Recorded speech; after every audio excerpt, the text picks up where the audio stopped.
Et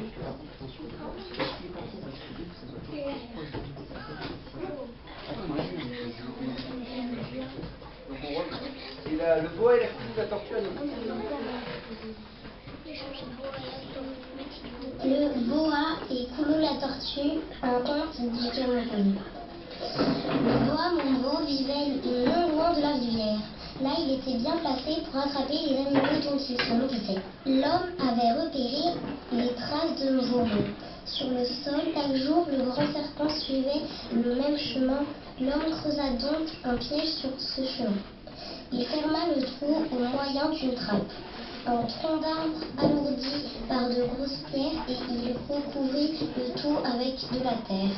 Le lendemain, le boa Momo quitta sa maison et rampa sur le chemin. Un peu plus loin, il tomba dans le piège et la trappe se referma. Le boa s'enfla, se tortilla dans tous les sens, essaya de soulever la trappe, impossible de s'échapper.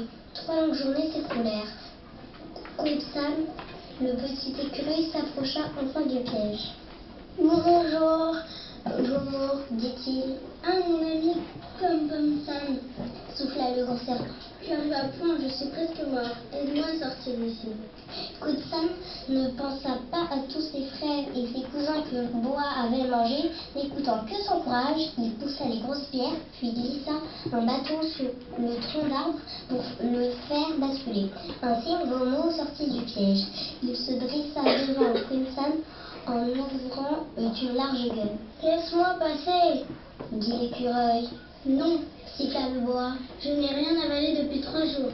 Moi, le roi des serpents de la forêt, j'ai terriblement faim. Ne bouge pas. »« Je ne suis pas d'accord, » protesta Sam l'écureuil. « Si je ne t'avais pas libéré, tu serais mort. Au lieu de me remercier, tu veux me manger. » L'écureuil s'enfuit en bondissant, poursuivi par le boa Momo. Ils arrivèrent chez le céphalophe, une petite antilope aux cornes pointues qui s'écria. « Quel honneur de recevoir chez moi le roi des serpents. Que me vaut cette visite? J'ai libéré Momo qui était pris dans un piège, » expliqua Sam l'écureuil. « Maintenant il veut me manger. C'est injuste. Il faut rendre le bien pour le bien. Qu'en penses-tu? » Le céphalophe s'inclina devant le serpent puis répondit. « Momo a raison. Il est affamé. Laisse-toi avaler. » Sans plus attendre, Sam s'enfuit, poursuivi par le boa Momo. Ils arrivèrent chez le phacochère aux 2 défenses recourbées. « Quel honneur de recevoir chez moi le roi des serpents !» s'exclama le phacochère. « Que me vaut cette visite? »« J'ai libéré Momo qui était pris dans un piège, » expliqua Sam l'écureuil. « Maintenant il veut me manger. C'est injuste. Il faut rendre le bien pour le bien. Qu'en penses-tu? » Le phacochère s'inclina devant le serpent puis répondit. « Momo a raison. Il est affamé. Laisse-toi avaler. » De nouveau, Sam s'enfuit poursuivi par le boa Momo. Tous les animaux s'inclinaient devant le roi des serpents. Tous les animaux prenaient la défense du boa et condamnaient l'écureuil à être mangé. Quelle injustice! Sam l'écureuil arriva enfin chez Koulou la tortue et il lui raconta sa mésaventure. Koulou la tortue était très maligne. Elle cligna des yeux et réfléchit. Je crois que Momo a raison, mais je n'ai pas tout compris.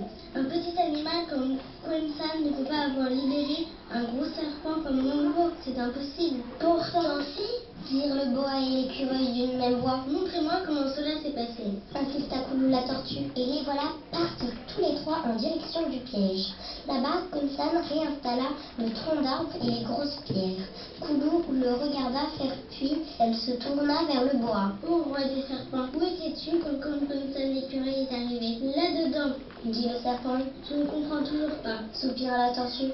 Momo rampa sur le piège aussitôt. Il tomba à l'intérieur et la trappe se referma. « Il ne te reste plus qu'à en sortir tout seul, » conclut Koulou la tortue. « À moins que Sam ne veuille t'aider une seconde fois. »« Pour tenir dans le ventre d'un boa ?» sursauta Sam l'écureuil. « Sûrement pas. » Sam et Koulou s'éloignèrent, tant pis pour Momo qui n'avait pas voulu rendre le bien pour le bien, car le lendemain, l'homme le trouverait et d'un coup de lance, il le tuerait.